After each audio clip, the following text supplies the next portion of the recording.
What's up, friends? This is David Ritz. And today, we will have a look at how Fischer made his new club banger, Just Feels Tight. Just feels tight.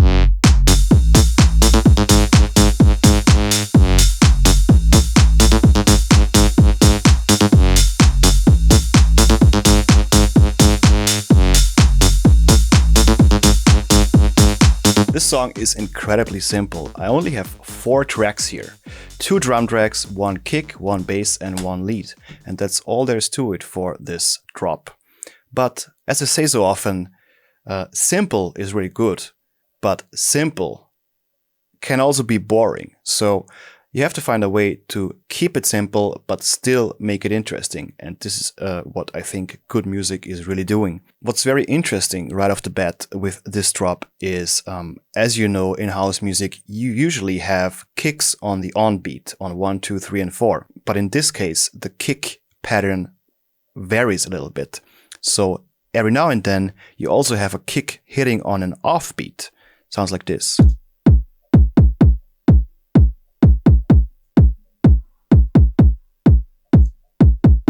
That's very unusual for house music, but in this case it works really well for the groove. Especially when we listen to it with the bass on, we hear how groovy this offbeat kick makes it.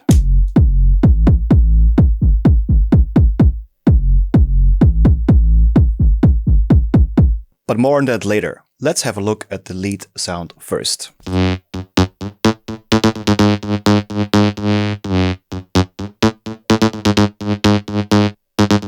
Also, very simple. You can find this patch and also the according MIDI in the description text down below if you're interested. And I'm gonna quickly guide you through what I did here. So I have 1 oscillator here and I used a saw wavetable from a JP800, which is a retro kind of hardware analog synthesizer. And you can use basically any saw wave, but I went for this one, and then I set up an envelope that is a bit shorter than usual to make it very punchy and plucky, this sound, and not as sustained as you might want other sounds to be. Then of course I activated the filter, and the filter is getting rid of the high end a little bit to make it sound a bit cooler, I would say, and also to make space for other elements like the hats, the drums, to punch through in the mix. Let's listen to the sound without the filter here.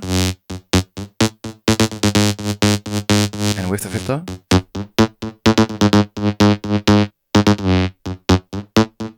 It is also being modulated quite a bit with this envelope 2 here.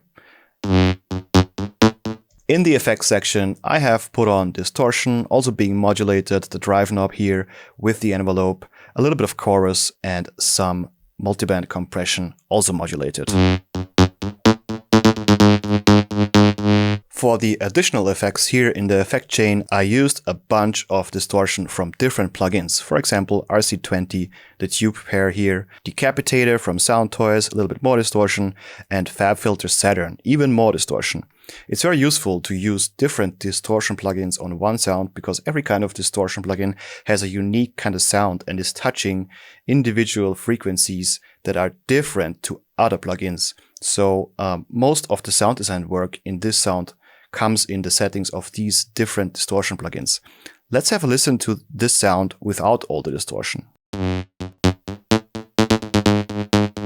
And now with.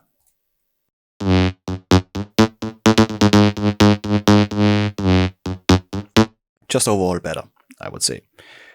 Tighter, sounds better, more character, and fits better in the mix. So it's a win-win for everybody involved. Also, I have here a Pro Q, an equalizer, getting rid of the low end. We don't want any low end in the lead sound here. We want the low end to be reserved for the kick and the sub bass, obviously. And I raised a few frequencies here and there just by listening to the original and making sure that it sounds as close as I can possibly manage it. Apart from sidechaining, one last thing I put on here, and this is some reverb. This reverb is at a very low setting. I only have 10% here in the mix and only 0.16 seconds in the decay. So it's hardly recognizable when I turn it on, but I think it gives the sound a bit more space a bit more stereo width, and a bit more character. Let's A/B test that as well to see the difference, or to hear the difference.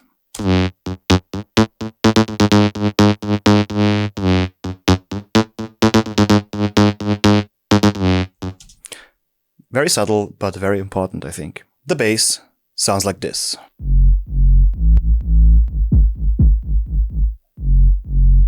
What I did here is I'm using two oscillators, one sine wave, very useful for sub-bass frequencies, and one saw wave that is taking care of the low mids / high lows, somewhere around the range of, let's say, 100, 200 Hertz, to make it punch through in the mix and also make it punch through on smaller speakers like an iPhone, because iPhones can't usually play frequencies below 100 Hertz, so you lose a lot of bass information. So you gotta make sure that it also sounds good on smaller systems like that, and the second wave here is very useful for that. Other than that, I'm having a filter here, very heavy filter. Without the filter, it would sound like this. The filter gives it character and makes it punchy and gets rid of the high end. Again, it's modulated here with the envelope 2. In the effects, a bit of distortion, not too crazy. Also here in the effects section, more distortion. Decapitator, one of my favorite distortion plugins, makes just everything sound better, really cool. And as I said before, I raised the frequencies here at around 200 Hertz, 190 to make it punch through on smaller systems. And also here, I applied a little bit of reverb, but very small. What's interesting here with this sound is the sidechaining. I'm not using Kickstart or LFO tool here for the sidechaining because the kick is not running on every on-beat like it does with other songs. It plays on the off-beat as well, so I used the Ableton compressor here to create the sidechaining. So I'm gonna quickly deactivate that and show you how to set up a compressor for sidechaining. So I put the compressor here on the bass, and when I hit this little arrow here, I get into the sidechain menu, and then I hit sidechain here, and then I can select from where I want the sidechaining to come from. Which signal should go into the compressor, which signal should the compressor listen to, and then apply the sidechaining. So I'm of course using the kick drum here, and if I activate this little headphone button here, I can listen to what this sidechain compressor is listening to. So let's check that out. It's of course the kick. So I want a really clean signal to get into this compressor, a clicky short signal that triggers the compressor at the right time. I do that by putting an EQ on before the kick signal hits this compressor. And then I can raise up the frequency here to make sure only a very short and clicky sound comes through.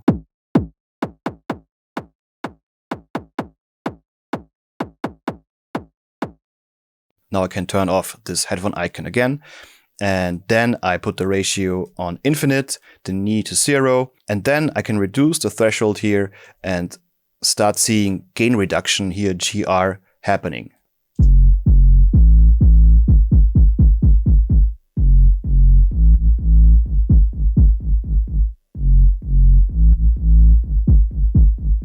For the drums, they are very simple as well. We of course have this really cool kick that is playing a unique pattern when it comes to house music. And then we have a clap, sounds like this.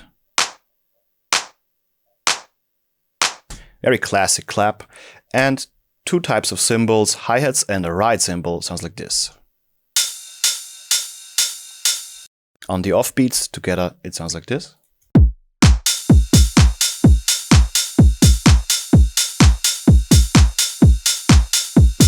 And that's all there is to it for this song. Really simple, but really awesome song. I'm listening to it daily at the moment because it's so cool. Thank you so much, guys, for watching. I hope this was useful to you, and I would appreciate if you consider subscribing to my channel. It would really help me out, and it will encourage me also to make more of these tutorials. Also, let me know in the description text down below which song I should remake next. Would be really curious what you guys are interested in. Other than that, I hope you're having a great Sunday. I'll see you next week. Peace.